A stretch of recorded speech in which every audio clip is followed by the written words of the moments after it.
to different places, and I've been to quite a few different places, but I got invited by brother Mr. Trayvon to come down and speak to you guys, and I want to make sure I give you guys something of some substance, right? All right, so I want to first talk about struggle moments, all right? Now, I learned this term just back in January. Matter of fact, it was the conference that I met Mr. Trayvon at. I learned about struggle moments, all right? Typically when I talk to young people, I'll ask them questions like, what is your why? All right, when you hear that question, well, what does that mean? All right? What is your why? What is your reason? What is your reason for living? What are your reasons for existing? All right? So that's typically how I would normally ask people what their drive is, right? But I met a guy by the name of Chris Singleton. I'm not sure if you guys know his story or familiar with his story, but he played baseball professionally. It was his mom, that one of the people that got killed at the church down in Charleston. But he's now an inspirational speaker, and he challenged us that day and said, now, what is your why? That's good and all, because that makes us feel good about the reason why we do what we do. But when times get hard, when things begin to shift, you're gonna need something that's gonna give you some type of substance to hold on to. So that's when he challenged us to find those struggle moments. Find those struggle moments that when times are rough and tough for you guys, figure out what is it I can hold on to that can give me the ability to press forward just a little bit further. All right? So today, I want to share with you guys 4 of my struggle moments to give you guys a visual of how I get to the point where I am today. All right, so we're going to start back in July 9th, 2007. All right? 2007, who was born in 2007? Y'all was born in 2007. None of y'all hands should be up. About born in 2007. That's almost 14, 15 years ago. All right, so in 2007, I was on my way to the warehouse. Now, this was right after 4th of July celebration. At the time, I was an independent distributor for a company by the name of Bon Appetit. So I have my own business. I was driving for a company, and I was headed to the warehouse. All right? This was supposed to be the day that my life ended. Okay? Because I'm telling you about the accident I was in. Now, I was traveling 45. Anybody been to Charlotte? Okay. All right. I went yesterday. You went yesterday? I went last Thursday. Guys, listen, I'm telling you how small the world is here. That guy there is my family. He probably don't even know me.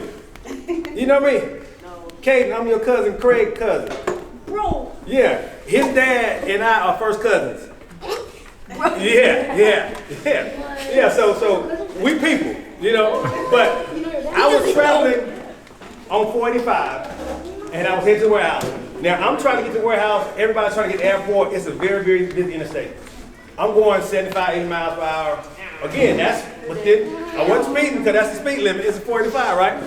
So I wasn't speeding. But as I'm traveling, there was a guy that was driving a pickup truck, and he was had a little trailer hitched to the back. I think it was like a lawn care service. And he came onto the interstate way too fast. So once he came on the interstate, his truck clipped the back end of my van.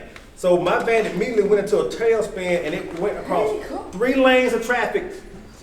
It went up an embankment, and then flipped back down and landed on his tires. What? Yeah.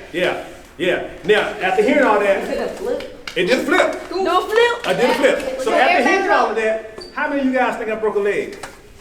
Nope. Okay. How many think I broke an arm? I think you broke all of your body parts. What about my neck? Nothing. No, all of them. What about all of the above? All of them. You think all of them? You had no severe injury. All right, cool. We're going to talk about it later. All right, so I'm going to give you a quick visual of what that accident looked like. All right, these are some pictures from the accident. Dang. That's it. Right, as you can see, That's not that bad. that's not that I didn't bad. get a picture of that. Oh yeah. Dude, you got the windshield that's completely out, man. Oh yeah. Good. So that's got to go across 2 lanes of traffic, up a hill, and flip back down, right? So now, I'm traveling that morning. This is a digital breakdown of the actual accident. All right, so now, as you guys can see, that's the concrete overpass, right? Yeah. Where my van, you can't see the light, but my van hit right here in this green area, in the grass area, right? That's where my van slid up the hill and came back down. Now, the officer that came and worked that accident, he said, now, if you had been like a couple inches down the road and your van would have hit that concrete overpass in the middle, you'd have died on impact. Died on impact, no questions asked. But for whatever reason, when that van got clipped, And the momentum of it took me up alongside that grassy area, and I was able to prevent from hitting that concrete overpass. Yes, sir. The grass ruined the Kennedy vid. Say it again. The grass ruined the Kennedy vid. Did it really? Well, it actually saved my life, right? Yeah, So but it kind of ruined the Kennedy vid. it may have. Now, I'm traveling that morning. How many of you guys got the original seatbelt? How many of you guys been driving with your mama? She slam on brakes, she throw her hands across you like that? Yeah. Well, see, that's never happened. Well, mama wasn't around me that morning. I didn't have my automatic seatbelt. So I said all that to say this. 80, 85 miles per hour on the interstate, spin out of control, 3 lanes of traffic, up a hill, flip back down, all the while, guys, I was not wearing a seatbelt. Of course. How you went? I was not wearing a seatbelt. So now, ask you again, how many of you guys think I broke a leg? How you went flip out the window? How many of you guys think I broke my arm? What about my neck? All the above. All of the above. How about none of the above? None of the above.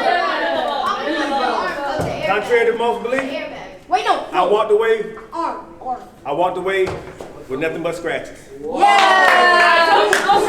Are you Superman? I walked away with no severe injury. Yo, is that Superman? Again, He him for real. that was just a true blessing from God. Again, that's why I said I wasn't supposed to be here.